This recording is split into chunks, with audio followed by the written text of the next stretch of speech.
बडतर्फ पोलीस अधिकारी रणजित कासलेला घेऊन पोलीस बीडमध्ये दाखल, तर कालच स्वारगेटमधून रणजित कासलेला अटक। वाल्मिक कराडच्या एन्काउंटर बाबत धनंजय मुंडेंवर कासलेचा आरोप। हिंदी भाषेच्या सक्तीविरोधात मनसे आक्रमक, तर मनसे पदाधिकाऱ्यांना शासनाच्या जीआरची त्यांनी प्रत जाळली। सरकारविरोधात जोरदार घोषणाबाजी।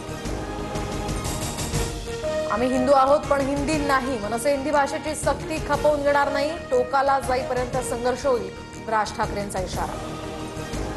कधी मराठी कधी हिंदू, राज ठाकरेंनी काय ते एकदा ठरवावं। पालिका निवडणुकीसाठी ही नाटकं सुरू आहेत। संजय राऊतांची टीका, तर मोदी शहांना इंग्रजी येत नसल्यामुळेच हिंदीची सक्ती केल्याचाही टोला। काही जण म्हणतात हिंदी राष्ट्रभाषा, पण मला या वादात पडायचं नाहीये। काम नसलेले लोक हे वाद घालतायत, मात्र महाराष्ट्रात राहणाऱ्याला प्रत्येकाला मराठी आलंच पाहिजे। अजितदादांकडून भूमिका स्पष्ट।